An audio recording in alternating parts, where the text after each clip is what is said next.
5 మందికి తొలి విడతగా పక్కా గృహాల లబ్ధిదారులుగా ఎంపిక చేశాం. పక్కా ఇళ్ల లబ్ధిదారులకు ప్రభుత్వం ద్వారా 2,50,000 ఆర్థిక సహాయాన్ని అందిస్తున్నాం. సొంత ఇళ్ళు, ఇంటి స్థలాలు లేని ప్రతి ఒక్కరూ PMAY సర్వేలో తమ పేర్లు నమోదు చేసుకోవాల్సిందిగా కూడా ప్రెస్ మూలంగా నేను అందరికీ కోవూరు కాన్స్టిట్యున్సీలో ఉన్న ప్రతి ఒక్కరికి కూడా నేను తెలియజేసుకుంటున్నాను.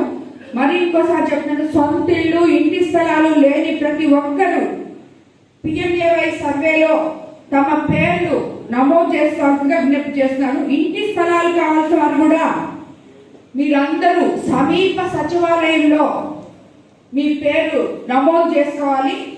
అదే కాకుండా అన్ని మండలాల్లో ఎంపీడీఓలు, సచివాలయ ఇంజనీరింగ్ అసిస్టెంట్లు ప్రజలకు అవగాహన కల్పించాలని చెప్పి కూడా నేను కోరుకుంటున్నాను. గ్రామస్థాయి నాయకులు, గ్రామస్థాయి పార్టీ అధ్యక్షులు కానీ, సెక్రటరీలు కానీ, అదేవిధంగా మండల స్థాయి నాయకులు కానీ ఎవరైనా ఆ గ్రామంలో ఉన్న ప్రతి నాయకుడు కూడా ఎవరికి ఇల్లు లేవో వాళ్ళు ఈ PMAY సర్వే దాంట్లో సచివాలయం దగ్గర వాళ్ళ పేర్లు నమోదు చేయించారంటే వాళ్ళకి రాబోయే రోజుల్లోనే అతి త్వరలో అసలే లేని వాళ్ళకి వస్తాయని చెప్పి నేను మీకు అందరికీ తెలియజేస్తున్నాను. వాళ్ళకి తప్పకుండా ఇల్లు అందే విధంగా మనం ముందుకెళ్తాము. నేను అది హౌసింగ్ డిపార్ట్మెంట్ కూడా చాలా సార్లు చెప్పడం జరిగింది.